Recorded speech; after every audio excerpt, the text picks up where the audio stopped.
اقترب للناس حسابهم وهم فی غفلۃ معرضون۔ سورہ انبیاء کی یہ پہلی آیہ مبارکہ ہے۔ اس میں اللہ رب العزت نے ایک خبر دی ہے، اقترب للناس حسابهم،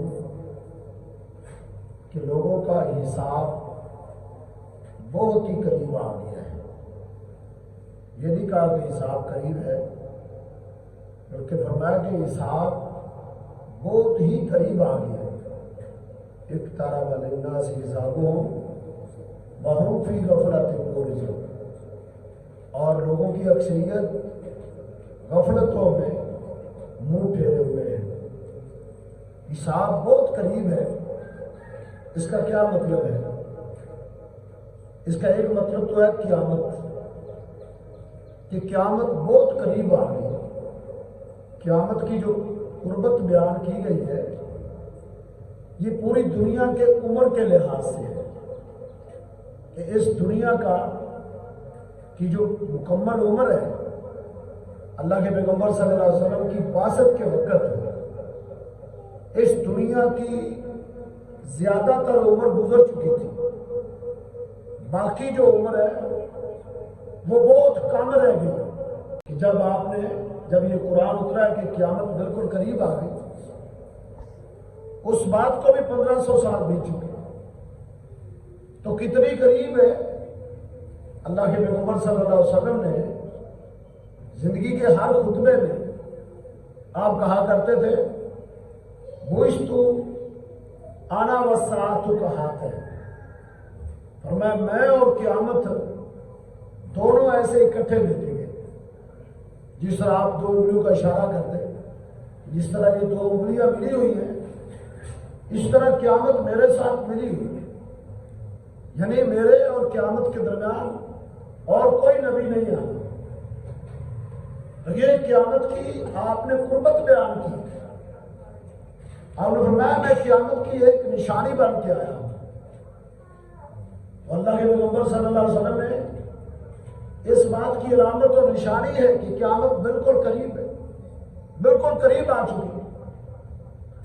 اللہ رب العزت نے دوسرے مقام پہ بھی اس کا ذکر کیا کہ انہم یرونہ بعیدا ونراہ قریبا۔ اللہ فرماتے ہیں کہ لوگ غفلتوں میں کیوں ہیں، سستیوں میں کیوں پڑے ہیں، وہ حساب کے دل کو دور سمجھتے ہیں۔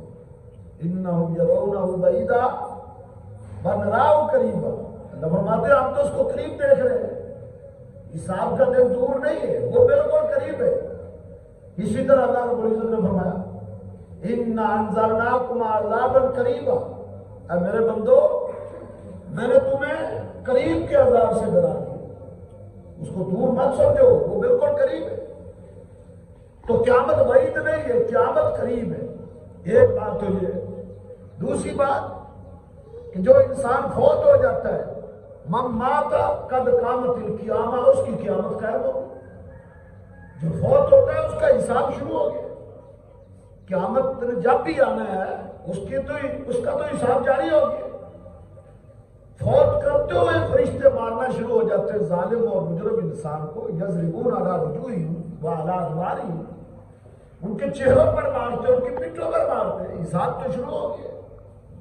قبر میں حساب ہے، من ربک من نبیک ما دینک، حساب جاری ہے۔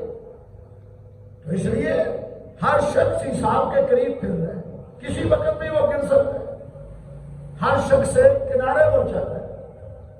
تو حساب بالکل قریب آ گیا ہے۔ اللہ رب العزت نے اس حساب کو، قیامت کو کل کے لفظ سے بھی تعبیر کی، یا ایھا الذین آمنوا اتقوا اللہ، اللہ فرماتے ہیں ایمان والو تم ڈر جاؤ، بل تنظر نفس ما قدمت لغد، ہر انسان یہ دیکھے، اپنا محاسبہ کرے کہ اس نے کل کے لیے کیا بندوبست کیا۔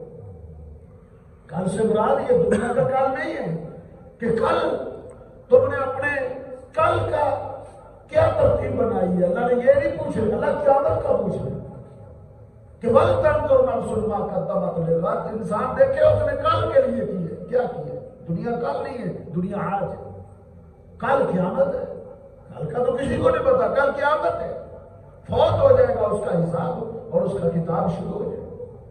تو اس لیے اللہ فرماتے ہیں دیکھو کہ تم نے کل کے لیے کیا بندوبست کیا۔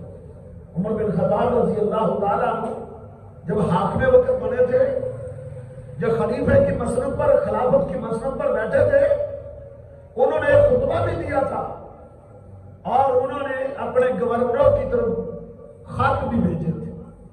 پہلا ان کا خطبہ اور ان کا پہلا خط گورنروں کے جو نام تھا وہ کیا تھا؟ 3 لفظوں پر مشتمل وہ خطبہ بھی تھا اور گورنروں پر لکھے ہوئے خط بھی تھے۔ وہ کیا تھا؟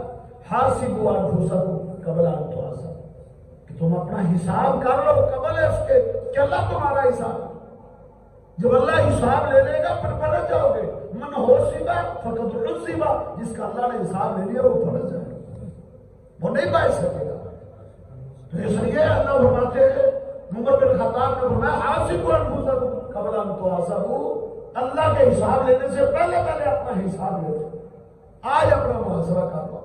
رات کو سونے سے پہلے یہ دیکھو کہ میں نے آج کیا کیا، کیلکولیٹر مارو نا، صرف دنیا کے لیے نہیں کہ آج میں نے کتنا کمایا، آج میری سیل کتنی ہوئی ہے، یہ نہیں، یہ سوچنا ہے کہ میں نے آج کتنی نیکیاں کی ہے، آج مجھ سے غلطیاں کتنی ہوئی ہیں۔